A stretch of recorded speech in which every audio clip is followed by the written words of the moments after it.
na verdade, eu quero convidar você que está aqui a se colocar em pé nesse momento. E eu quero te convidar a ler comigo o Salmo 19. É o Salmo 19 todo, mas nós vamos ler agora essa parte aí. Eu quero ouvir a sua voz comigo, versos de 7 a 11, tá bom? Vamos lá, juntos? A lei do Senhor é perfeita e revigora a alma. Os testemunhos do Senhor são dignos de confiança e tornam sábios os inexperientes. Os preceitos do Senhor são justos e dão alegria ao coração. Os mandamentos do Senhor são límpidos e trazem luz aos olhos. O temor do Senhor é puro e dura para sempre. As ordenanças do Senhor são verdadeiras, são todas elas justas.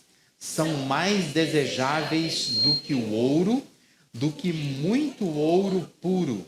São mais doces do que o mel, do que as gotas do favo. Por elas o teu servo é advertido, a grande recompensa em obedecer. Amém? Você pode se assentar. Eu sei que tornou-se muito atrativo, no meio evangélico especialmente, o uso de revelações nos cultos, né? Nos cultos públicos. Tidas como vindas de Deus, né? Revelações do tipo adivinhar o nome, o problema da pessoa, a doença que ela está. Às vezes eu já vi, né, documento, estou falando o número do CPF da pessoa, num culto, né? Isso tudo está compondo o cenário que eu chamo de bizarro, dos nossos cultos evangélicos aqui no Brasil, né? Se você conecta na internet, você vai se deparar com isso. Um cenário bastante bizarro mesmo, de adivinhar problemas, adivinhar com quem veio, umas coisas assim que não tem muito sentido. E se torna, então, um ambiente tão inusitado, porque é uma exibição de truques, algumas artimanhas que são atrativas de marketing, né? Porque isso chama atenção, as pessoas gostam desse tipo de coisa. E se torna, então, um cenário tão tomado por emoção, as pessoas ficam tão emotivas, emocionadas com aquilo, que é fácil a gente perder a noção do que a gente está fazendo, do que está acontecendo ali. Por isso, em tempos tão desafiadores, eu quero te conduzir para o chão firme das Escrituras. Porque quando a gente sai da Bíblia, nós estamos num terreno muito arenoso, né? Areia movediça. Pode se afundar facilmente. E, na verdade, é isso que tem acontecido demais, né? As pessoas estão atrás de uma solução imediata para os seus problemas. E, tomadas de emoção, elas se atraem por esse tipo de pregação, de pregador, né? Outro dia eu vi um trechinho de um vídeo, o sujeito chegando com um carro, eu nem sei a marca do carro, eu não faço ideia do valor do carro. Mas o pregador chega no culto, ele entra lá dentro, assim, na porta da igreja, com o seu carro importado. E ele é um popstar. E as pessoas vibram com aquilo. E ele vai lá para frente e começa a pregar, e ele só chega na hora da pregação também, né? E é um astro. E eu fico morrendo de vergonha quando eu vejo essas coisas, né? Porque assim, eu acho vergonhoso isso para o evangelho. Que alguém se aproprie, né, de uma posição, de um talento que tem, e se põe diante de um povo para manipular um povo, né, para simplesmente fazer com que o povo ou dê dinheiro, né, ou algum tipo de público, né, que quer atrair para ganhar algum tipo de projeção. O Salmo 19, ele é maravilhoso, ele é prático, ele é didático. Nesse salmo nós encontramos dois meios de revelação e eu quero começar essa reflexão por aqui, né? A Bíblia, nós encontramos na Bíblia dois tipos de revelação. Uma é a chamada revelação geral. Nos versos de 1 a 6, fala que Deus pode ser conhecido, Deus pode ser percebido, Deus ele pode ser notado através dos sinais naturais que compõem o nosso mundo. Essa forma de revelação pode também ser chamada de revelação natural. Então, se você olhar por aí, você vai encontrar tanto chamada revelação geral como natural. Mas é a revelação que acontece por meio da natureza. Então, o Salmo 19 começa, dizendo assim: os céus declaram a glória de Deus. O firmamento proclama a obra das suas mãos. Um dia fala disso a outro dia, uma noite o revela a outra noite. Sem discurso, nem palavras, não se ouve a sua voz, mas a sua voz ressoa por toda a terra, e as suas palavras até os confins do mundo. Nos céus ele armou uma tenda para o sol, que é como o noivo que sai de seu aposento e se lança em sua carreira com a alegria de um herói. Sai de uma extremidade dos céus e faz o seu trajeto até o outro. Nada escapa ao seu calor. O Salmo está dizendo que sem qualquer comunicação verbal, no silêncio, a natureza anuncia a existência de Deus. A gente sabe disso, né? Quando você vai para uma montanha, quando você vê uma cachoeira, quando você está diante do mar, você fica contemplando aquilo, o entardecer, né? Ou o nascer do sol. Você fica olhando, você fica questionando se aquilo que me ensinaram na escola, uma explosão, colocou tudo isso em ordem.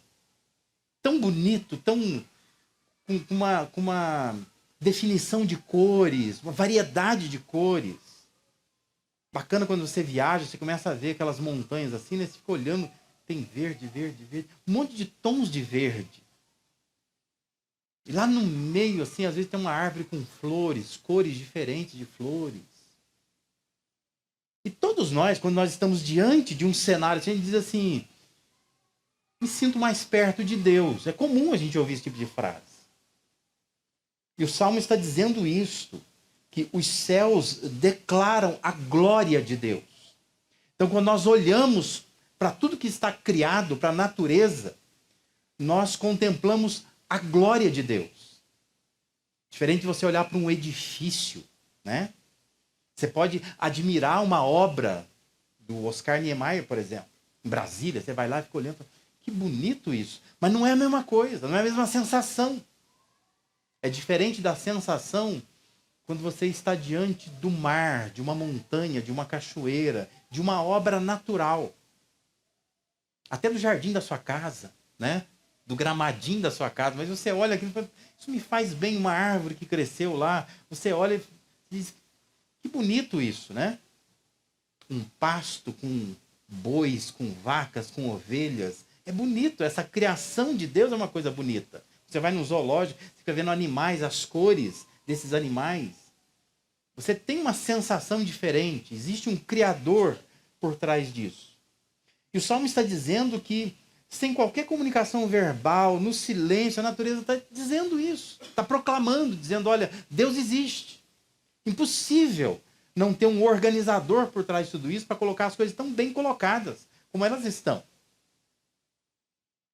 João Calvino, ele comentou que os céus têm uma língua comum que é entendida por todos os homens para ensinar sobre a glória de Deus. A natureza, ela tem essa língua comum que todo mundo entende. É por isso que a gente observa testemunhos antigos, de missionários, quando eles chegavam em algumas tribos não alcançadas. E nunca ninguém da civilização chegou lá, mas lá já se presta culto a algum Deus. E às vezes eles acham que é o sol, eles acham que é uma pedra, mas há uma compreensão de que esta obra criada tem um Criador, e eles começam a adorar alguma coisa. Porque os céus, a natureza, proclama a glória de Deus. Então, essa ordem natural prova que existe um Criador cheio de majestade. E é pura estupidez a gente imaginar que toda a beleza que nós temos, toda a organização que nós temos, que a natureza ela acaba esbanjando para nós, veio de uma explosão. Tenta fazer experiência na sua casa, explode alguma coisa lá. Vê se sai alguma coisa organizada. Né? Não vai sair coisa organizada. Explosão só gera caos, né? É só bagunça, só sujeira. É impossível imaginar que explodiu e ficou tudo bonitinho assim. Né? Cientificamente não dá para comprovar isso. Né? Tenta reproduzir isso em laboratório. Nunca que uma explosão vai gerar uma organização. Essa organização vem de um organizador, de uma cabeça, de uma mente inteligente que organizou tudo isso. O Franklin Ferreira e o Alan Myatt, eles têm uma teologia sistemática escrita para o contexto brasileiro, fazendo algumas abordagens de religiões no contexto brasileiro. Eles dizem que a criação é o que é por ser a expressão do desejo, do prazer de Deus. Entende isso? A natureza é o que é porque expressa o que Deus quis expressar. E expressa o prazer de Deus. Por isso que a gente sente prazer. Por isso que é bom, uma vez por ano, pelo menos, ir para a praia. Né? É bom caminhar ao sol. É bom a gente ver a natureza. É bom a gente ir para a montanha. Porque a natureza é o que é por ser a expressão do desejo, do prazer de Deus. Ou seja, tudo que se vê na natureza não é resultado de uma explosão, mas é resultado da expressão soberana, da criatividade, do bom gosto de Deus. Você começa a olhar para ele e fala, como Deus tem bom gosto, como é um arquiteto que teve bom gosto. Por isso, a obra criada revela o esplendor de Deus, revela a glória de Deus.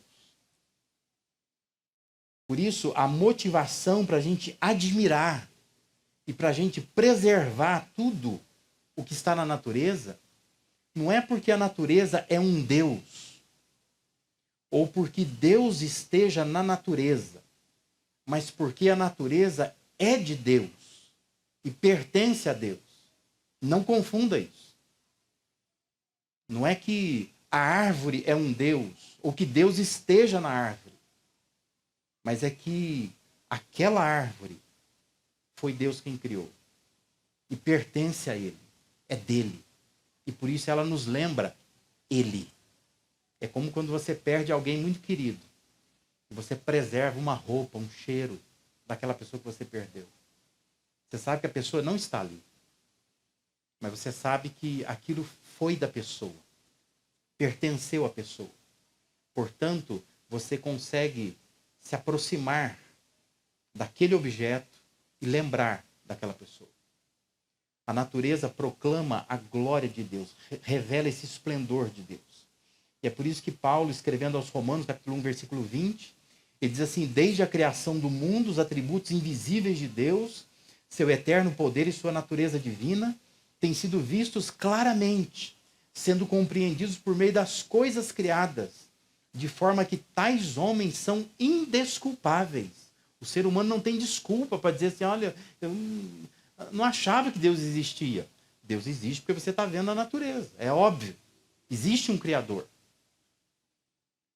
Todavia, o Salmo 19, ele demonstra que a revelação geral, ou essa revelação natural, ela não é única.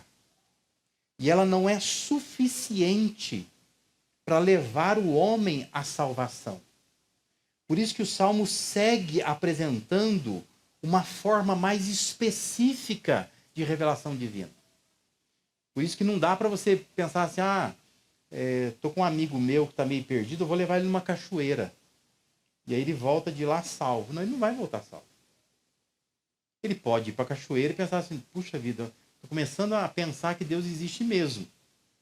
Mas isso não vai levá-lo para o céu se ele morrer do caminho da cachoeira até aqui, tá? Por quê? Porque a cachoeira não salva, o mar não salva, a árvore não salva, o verde da natureza não salva. Existe uma outra forma que Deus deixou se revelar, e isso que nos conduz à salvação. Por isso que o Salmo 19 ele coloca depois da revelação chamada natural ou geral, ele coloca uma revelação específica. Ele não para aqui, ele continua falando. Isso nós chamamos de revelação especial. Ou seja, Deus, ele quer que nós aprendamos verdades específicas sobre ele. E por isso, Deus nos deixou uma revelação escrita, registrada, como a gente fala, com tinta e papel, na linguagem humana e compreensível em qualquer tempo, que são as Escrituras Sagradas, né? Então, observando esses versos de 7 a 9, a sequência do Salmo 19, nós observamos que a revelação especial é chamada de lei do Senhor, testemunho do Senhor, preceitos do Senhor, mandamento do Senhor, temor do Senhor e ordenanças ou juízos do Senhor. São vários nomes para definir essa revelação especial. Há 6 declarações a respeito do que essa revelação é, do que ela faz na vida de cada pessoa. O que ela é? Está dizendo que, como lei, a revelação especial de Deus é perfeita. Ela é perfeita. Como testemunho, essa revelação especial de Deus é fiel. Como preceito, a revelação especial de Deus é reta. Como mandamento, essa revelação ela é pura. Como temor, essa revelação ela é clara, límpida. Como juízo, diz que essa revelação ela é verdadeira, ou seja, ela é confiável. Então, presta atenção numa coisa. Todo escrito reflete o caráter do seu autor. A Bíblia, ela reflete o caráter de Deus, que é o seu autor. Deus, ele é perfeito. Deus é fiel. Deus é reto. Deus é puro. Deus é claro. Deus não é confuso. Deus é confiável. Ele é verdadeiro. Ou seja, o que Deus é, a palavra de Deus também é. Porque o que vem de Deus só pode refletir o que ele é, o caráter dele. E é isso que esse livro que você tem nas mãos, ou que você acessa por meios digitais, é isso que ele é. É um livro perfeito, fiel, reto, puro, claro, verdadeiro. É a revelação especial de Deus. Revelação específica de Deus para nós. Sem essa revelação, a gente não vive bem. Porque essa revelação, ela tem qualidades que são elevadas. Que o Salmo 19 está demonstrando aí. Então, assim, se nós entendemos os nomes que o Salmo 19 dá para a revelação de Deus, 6 nomes diferentes, e ele dá 6 adjetivos diferentes, resta saber o que essa revelação faz na nossa vida, né? O que ela faz? Ou seja, que influência a palavra de Deus pode exercer na vida de alguém que busca essa revelação. Essa revelação, né? Não é que busca revelação na natureza. Na natureza você vai lá, você se encanta. E você entende assim, puxa, Deus existe, isso é bom. Cuida da natureza, usufrua da natureza.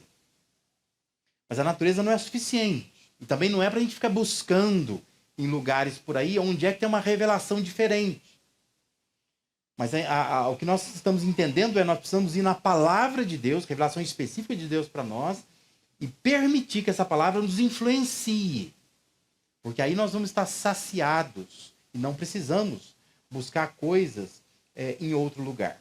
Então, assim como o Salmo 19, ele lança a mão de 6 nomes para definir essa revelação. 6 qualidades dessa revelação e também vai apontar 6 maneiras que essa revelação vai influenciar a nossa vida. Se você aprecia a gramática, o texto é assim. No texto tem substantivos, no texto tem adjetivos e no texto tem verbos, né? São as ações, o que faz. Então, assim, o que a palavra é. Você pode fazer um exercício. Eu fiz um anterior ali, né? em colunas. Então você faz 3 colunas. O que a palavra de Deus são substantivos, são nomes dados a ela, né? Aí você tem assim, ela tem adjetivos, são as qualidades dela. E aí você tem aqui as ações, o que ela faz na vida do ser humano. Então tem definições, qualidades e ações. Então vamos lá. A primeira ação da palavra de Deus, ou a influência que ela tem sobre nós, o texto diz que ela revigora a alma. Olha o que a Bíblia é capaz de fazer com a alma do ser humano. Diz que ela restaura, ela revigora, ela converte, ela muda, ela transforma. A primeira parte do versículo 7 diz que a lei do Senhor é perfeita e revigora a alma. Revigora a alma. Isto é, revelação de Deus tira o homem do estado de prostração. Essa é a ideia de revigorar, né? Na nossa língua portuguesa, o ele é sempre usado para isso, né? Então a pessoa vigora, mas quando você fala revigorar, você está dizendo que ela vai ganhar vigor de novo. Ela é restaurada, não é? Ela estava prostrada, então ela precisa voltar a um estado de vigor. Isso me lembra o que aconteceu com Elias, com o profeta Elias. Elias era extraordinário, um homem extraordinário. Do nada ele aparece, mas ele é poderosamente usado por Deus. Ele começa então a profetizar. E ele é o responsável por anunciar a Israel que não ia chover por 3 anos e meio. E aí ele tem passagens no livro de Reis que são memoráveis acerca de Elias. E uma delas é quando ele desafia os profetas de Baal, e ele sobe no Carmelo, e ele desafia, ele vence aqueles profetas todos. E eu tive um professor de seminário que ele dizia que aquele era o domingo de Elias. Aquele culto maravilhoso, domingo.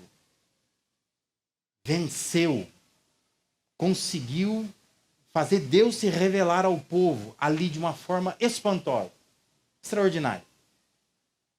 Mas segunda-feira, no WhatsApp do Elias, apareceu uma mensagem.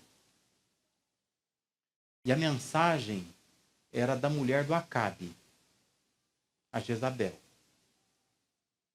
E a Jezabel queria matar o Elias. Eu te pego hoje. Aí meu professor dizia assim, ó, aquela foi a segunda-feira de Elias, né? Domingo foi extraordinário, maravilhoso. Culto, levantei a mão, Deus se manifestou. Segunda-feira a bexiga murchou. Diz então que Elias, ó, foge. E ele entra numa caverna. E ele entra no que nós entendemos hoje, numa profunda depressão. Ele só quer dormir. Ele não quer conversar com ninguém. Ele fica sozinho. E diz que um anjo do Senhor vai até lá, leva comida para ele e diz para ele assim, ó, levanta e come. Ele levanta e come. E diz que ele dorme de novo. E o anjo vai lá depois de um tempo, acorda ele e fala, levanta e come.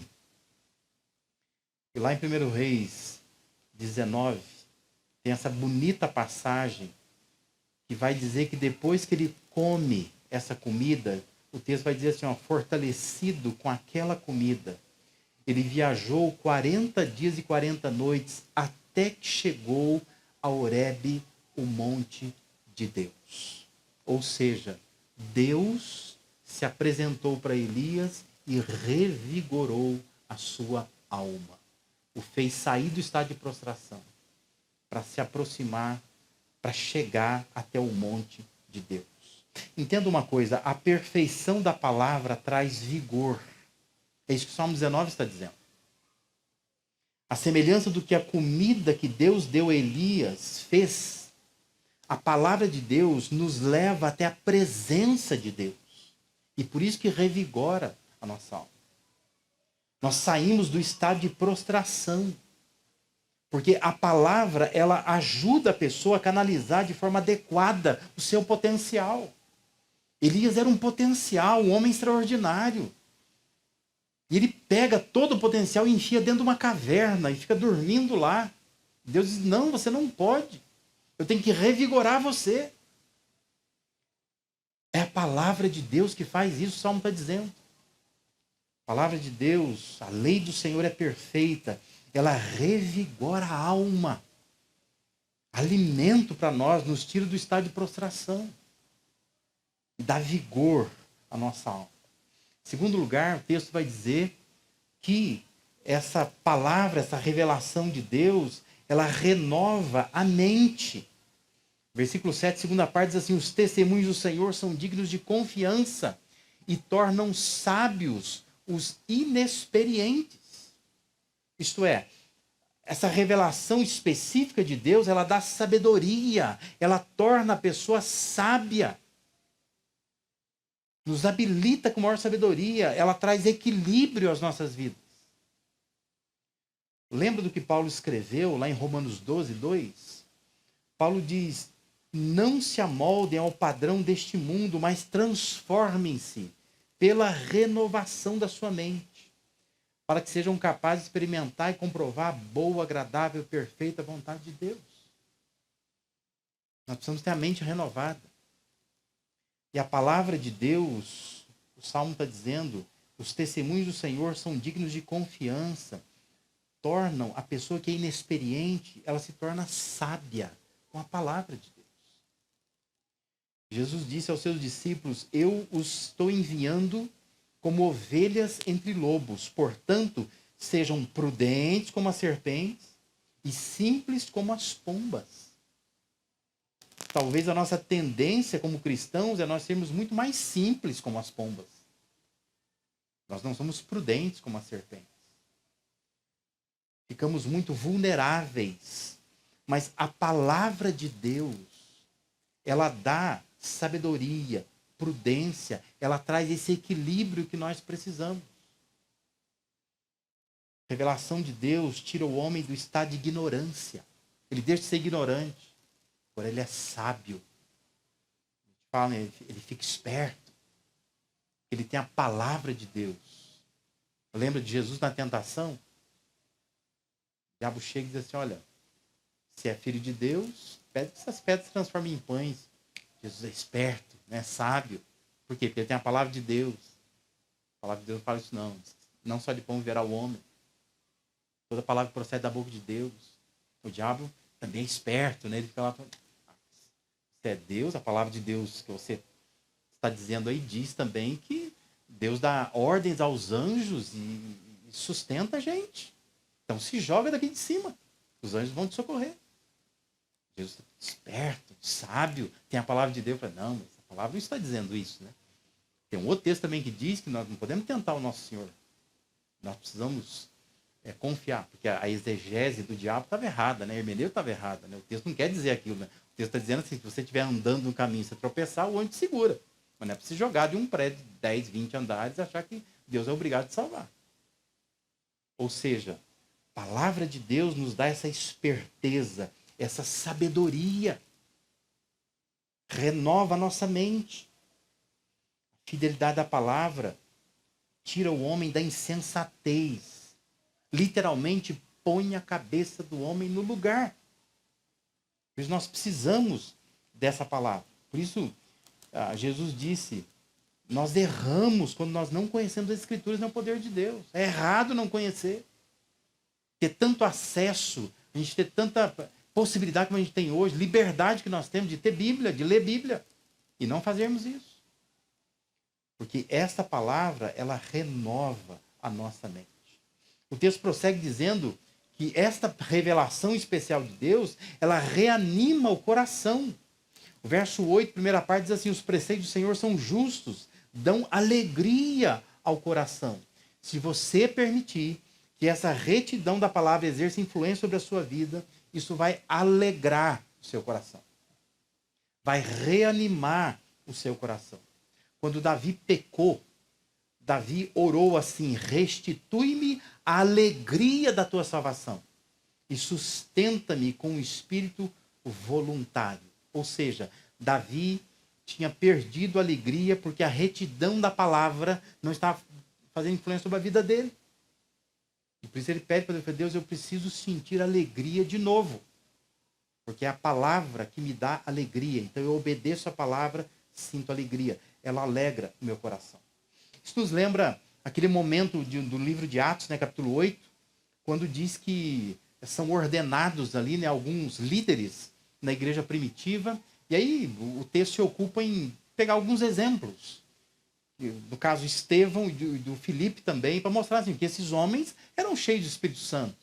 Eles estavam sob o comando de Deus. Né? Eles não eram apóstolos, não eram pastores, mas eram auxiliares. Eles ajudavam ali, que a gente convencionou a chamar de diácono. Mas ali no texto, especificamente, não dá a entender que é um diácono. Né? Eles são muito mais que isso. Mas eles são separados para servir às mesas. E por isso vem essa ideia da diaconia. E aí, nesse exemplo do Filipe, diz que estava passando um eunuco. Ele era um alto oficial da rainha Candace, da Etiópia. Diz que ele estava na carruagem lendo uma porção do livro de Isaías. E aí diz que o Filipe pergunta para ele assim, ó, você está entendendo o que você está lendo? Ele fala assim, ó, se ninguém me explicar, como é que eu vou entender? E diz que o eunuco o chamou, falou assim, entra aqui então, me explica. Né? E aí ele então, diz que eles começam a caminhar juntos, eles começam a conversar. E começando daquele texto ali de Isaías, ele explica o evangelho para aquele eunuco. E diz que num dado momento, ele manda o carro parar, ele diz assim, olha, já que porque você vê como foi completa a explanação do Filipe, né? Porque Filipe explanou até sobre batismo. E ele fala assim, ó, tem ali a água, o que impede que eu seja batizado? Nada, se você crê. E ele declara que ele crê em Cristo. E aí então diz que eles descem da carruagem e o Filipe vai lá e diz que ele batiza esse eunuco. E o texto vai terminar, eu estou lá em Atos, capítulo 8, lá no versículo 39, dizendo assim, e este, falando do eunuco, foi seguindo o seu caminho cheio de alegria. Cheio de alegria. Ó. Ou seja, a palavra de Deus entrou naquele homem e o deixou cheio de alegria. Os preceitos do Senhor são justos, dão alegria ao coração. Entenda que a revelação de Deus tira o homem do estado de tristeza, dessa falta de alegria, de ânimo que o homem tem muitas vezes. É uma influência que a palavra pode exercer sobre nós. Quarto lugar, o Salmo 19 diz que essa revelação específica de Deus, ela recupera a visão. A parte B do versículo 8 diz assim, os mandamentos do Senhor são límpidos, trazem luz aos olhos. Luz aos olhos. Essa luz nos olhos é fundamental para não tropeçar, para não se ferir, para não se perder. A revelação de Deus tira o homem do estado de cegueira. Ele não enxerga o que está à sua frente. A palavra de Deus está dizendo aí que ela limpa os nossos olhos.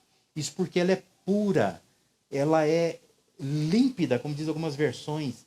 Ela é clara, ela é cristalina. Então ela nos permite enxergar melhor para tomar decisões melhores. A palavra não é confusa, ela não é embaraçada. Ela é pura, ela é limpa, ela não é misturada com sujeira, porque ela reflete o caráter do seu autor. Deus é claro, então a palavra de Deus também é clara, ela não nos confunde. Por isso que o texto diz que ela limpa os nossos olhos, ela clareia a nossa visão.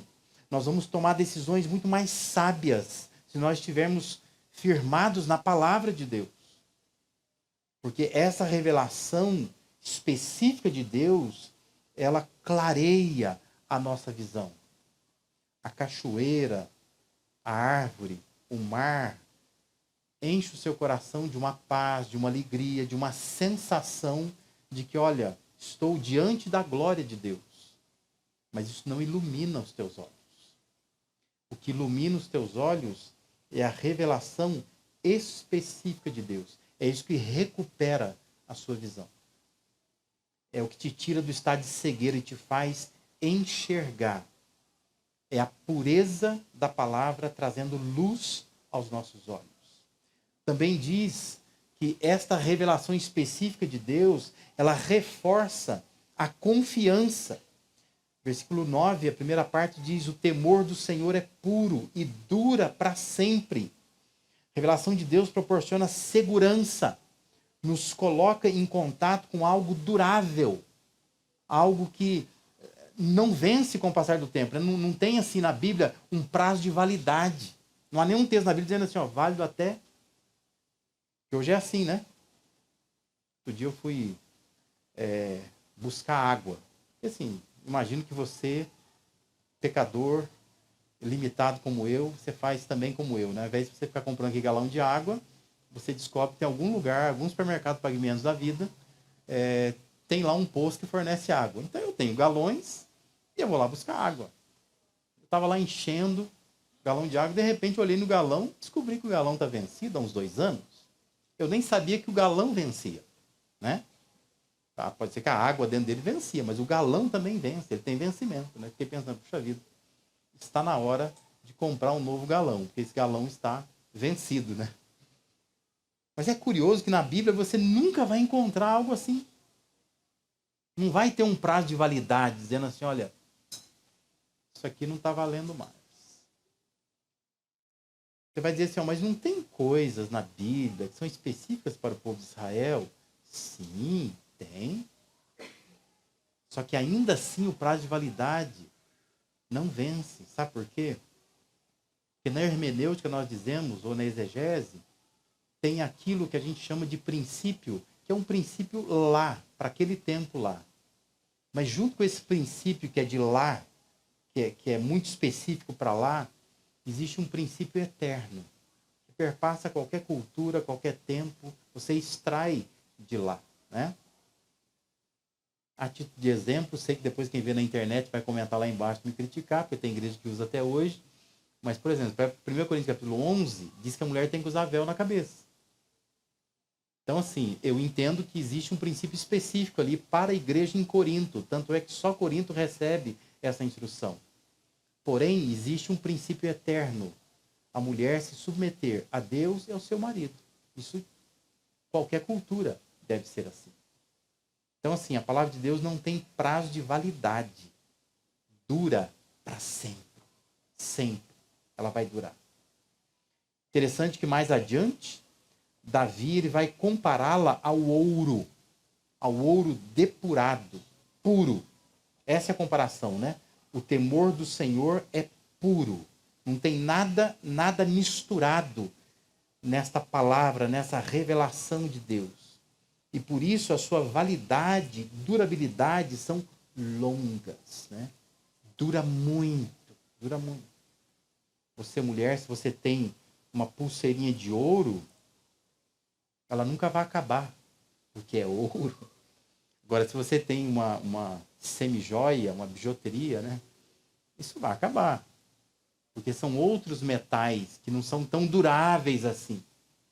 Mas o ouro dura para sempre. Por isso que é tão disputado, tão valorizado, né? As pessoas ambicionam, né? Tanta ganância em torno dele por conta disso. Então, assim, entenda. Quando nós falamos de revelação específica de Deus, é algo durável.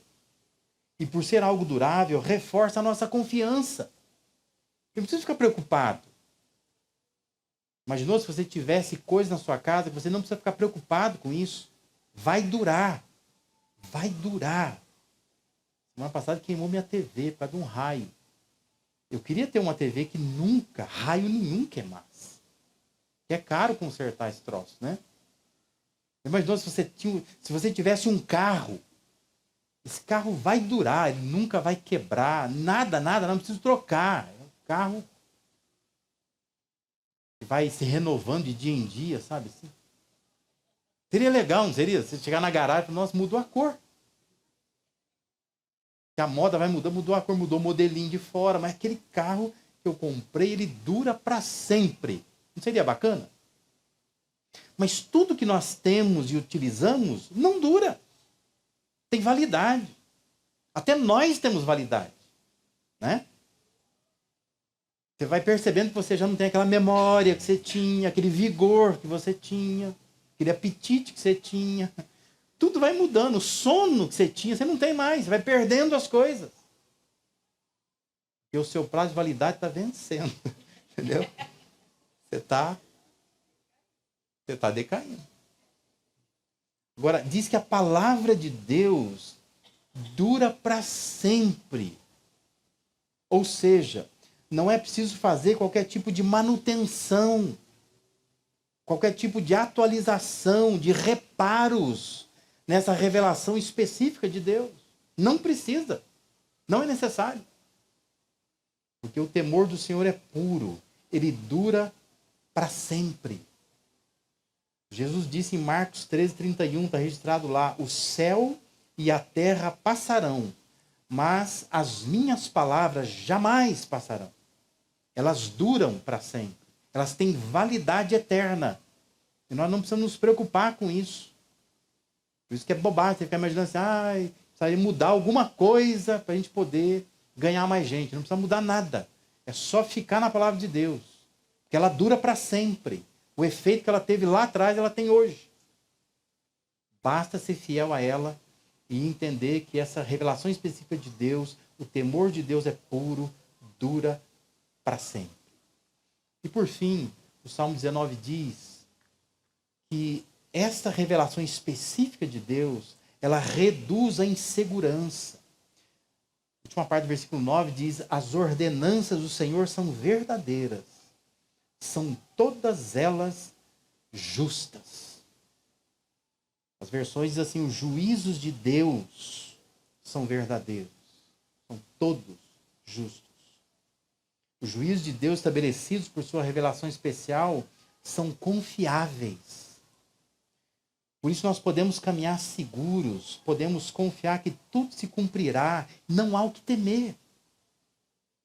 Literalmente o texto diz: os juízos de Deus são verdadeiros e juntos, o conjunto deles, são todos justos.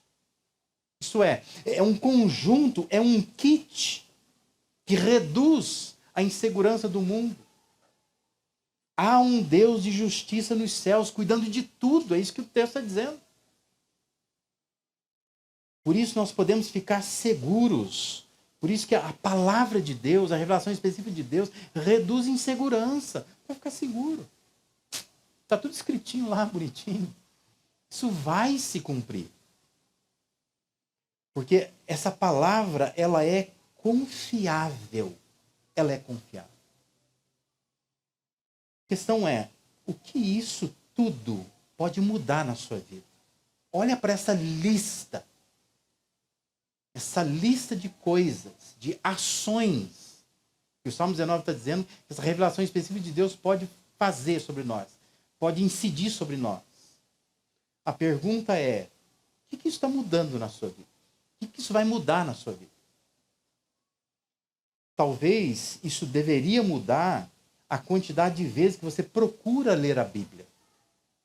Porque às vezes a gente lê a Bíblia muito pouco durante a semana, mas muito pouco mesmo. Você tem Bíblia, você tem acesso à Bíblia. Hoje em dia você pode ter a Bíblia no celular. Você pode ouvir a Bíblia. Você nem lê. Você aperta lá um botãozinho e tem uma voz que te fala a Bíblia. Mas uma palavra que te oferece tanto recurso, por que você lê tão pouco? Por que você ouve tão pouco? Por que você bate a cabeça a semana inteira e não vai mais para essa palavra? Isso deveria mudar a quantidade de vezes que você procura ler a Bíblia durante a semana, ou ouvir a Bíblia durante a semana. Porque muitos de nós, a gente vem na igreja, domingo, chega morrendo de fome. Porque parece que aquele sujeito que ficou o dia inteiro na rua, não comeu nada, chega em casa, devora a geladeira. Ele está morto de fome. Então, assim, durante a semana inteira, você tem comida para comer, alimento espiritual, você tem Bíblia. Acesse, leia, ouça, busque, se alimente dela, porque olha o poder que ela tem, as ações que ela pode fazer sobre a sua vida. Talvez isso poderia mudar na forma como você lê a sua Bíblia, na forma como você lê. Não é para ler por obrigação, como se fosse nossa, um peso enorme, né? Porque tem gente que lê a Bíblia como obrigação. Ela coloca uma ideia maluca no início do ano, de que ela vai ler a Bíblia, sei lá, 2 capítulos por dia. E aí ela começa a perceber que fevereiro já não deu, já virou o carnaval mesmo, né? Porque ela não consegue ler a Bíblia. Mas ela põe aquilo na cabeça, então ela tá lá 11 da noite, fez tudo que podia e que não podia. Aí ela lembra que ela fez lá um voto, sei lá, e diz que ia ler a Bíblia todo dia, mas aquele dia ela não leu. Aí ela fica lá, aqueles olhos esbugalhados, eu vou ler. Porque para ela é uma obrigação. Ela pega aquilo, às vezes com a Bíblia aberta, ela põe a cara na Bíblia, dorme na Bíblia, baba em cima da Bíblia, acorda de manhã com a palavra do Senhor, né? Mas é aquela obrigação, aquele peso. Isso deveria mudar. Você deveria buscar a palavra com prazer, com satisfação. Não por obrigação, não por mero hábito.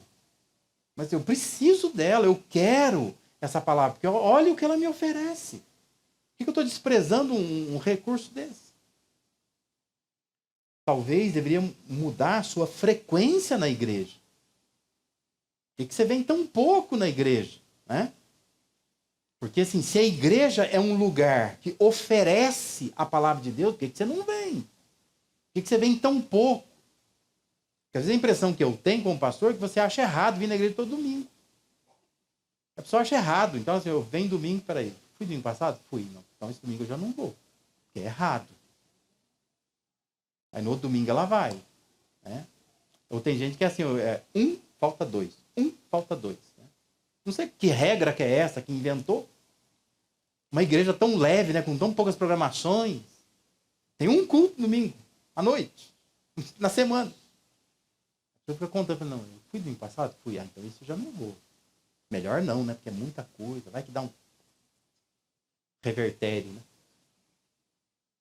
Mas deveria mudar. Quer dizer, se eu tenho uma palavra tão boa, que está sendo exposta de maneira tão clara, puxa, eu preciso ir lá, eu não posso faltar. Isso muda a nossa frequência na igreja, nas atividades da igreja. Onde estiver expondo a palavra, eu quero ir lá, eu quero aprender disso aí.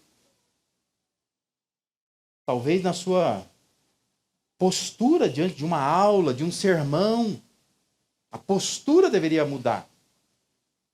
Porque já que eu tenho uma palavra assim, uma revelação específica de Deus, Deus se preocupou em dar algo para mim. Deus chama homens, chama professores, chama pessoas capacitadas para me ensinar a palavra. E às vezes eu trato isso como coisa qualquer, né? Hora do louvor, animação total. Balada gospel. Mas na hora da palavra, aí parece que tem um negocinho que vai me dando um sono. Vai me tirando do ar, né? Eu vou me desconectando aos poucos. Deveria mudar isso, né? Deveria mudar a forma como que a nossa igreja é uma igreja híbrida, né? Que ela tem atividades online, deveria mudar a sua forma de encarar o online. Tem gente que acha que o online é uma forma assim de eu estar conectado à igreja, mas fazer minhas coisas. Mas não é para isso. Você vai parar e você vai assistir uma aula, você vai fazer alguma coisa ali. Não é para enquanto faz, vou lavar a louça. Enquanto faço, estou caminhando. Enquanto faço, estou na academia. Não. Deveria parar. Eu vou parar e vou me dedicar ao Senhor. Gente, você já está economizando o tempo de vir à igreja, de voltar da igreja. Custa você parar quinta-feira 45 minutos? Eu vou dedicar esse tempo ao Senhor. Então, eu vou sentar na frente do computador, na frente do celular e vou ouvir. Vou orar junto. Vou ouvir a palavra. Custa domingo de manhã você separar 1 hora, 9 às 10, certinho. Eu vou parar e vou sentar e vou ouvir a palavra do Senhor. Mas é impressionante, né? Como a gente muda, né? Porque quando a gente tinha culto presencial 9 horas da manhã, você tinha que acordar às 7, você tinha que tomar café, tinha que tomar banho, escolher roupa, vir para a igreja. Agora, é 9 horas que começa. Tem gente que 9 horas levanta. Aí pega a caneca de café, agora eu vou assistir a aula. Ah, desculpa a minha sinceridade, mas eu acho assim, é falta de respeito por aquilo que Deus está te proporcionando. É uma coisa boa. É online, você pode ficar em casa. Mas não abusa disso. Tem coisa na igreja que pode funcionar e funcionar bem, ser maravilhoso. Mas não funciona por quê? Porque você estraga. Você que estraga. Porque você começa a usar aquilo de qualquer maneira. Né? Ah, se der, entra atrasado. Atrasado no online. Eu fico impressionado. Como é que pode entrar atrasado no online? Pegou trânsito, né? O que aconteceu, né? Para chegar atrasado no online, né? É falta realmente assim, de entender o que eu tenho na mão. Olha o que eu tenho na mão e o que eu estou fazendo com isso. Eu não estou sabendo aproveitar esse recurso todo que Deus me dá. Aí, olha lá, ó, a alma não está revigorada, a mente não está renovada, o coração vive triste, não tem visão nenhuma, falta confiança o tempo todo, vive inseguro. Por quê? Palavra na mão, não está fazendo nada com isso. Percebe? Olha o que você tem, olha o que isso pode fazer na sua vida. E muitas vezes nós não fazemos porque nós temos uma postura errada diante daquilo que Deus está nos oferecendo. Né? Davi ele vai terminar a sua ponderação, sua reflexão, aliás, fazendo uma ponderação e um autoexame. Veja lá, ele diz assim que isso tudo, essa revelação de Deus, ele diz, são mais desejáveis do que o ouro, do que muito ouro puro, são mais doces do que o mel, do que as gotas do favo. Por elas o teu servo é advertido. Há grande recompensa em obedecer-lhes. Olha a ponderação que ele faz. É ouro, é mel. Coisa preciosa, valor, ouro. Mel, alimento. E alimento que satisfaz, que dá saciedade, que é saboroso, que é doce. Ele diz assim, por elas o teu servo é advertido. Há grande recompensa em obedecer essa revelação específica de Deus. Mas ele também faz um autoexame. Ele diz assim, quem pode discernir os próprios erros? Absolve-me dos que desconheço. Também guarda o teu servo dos pecados intencionais, que eles não me dominem. Então serei íntegro, inocente de grande transgressão.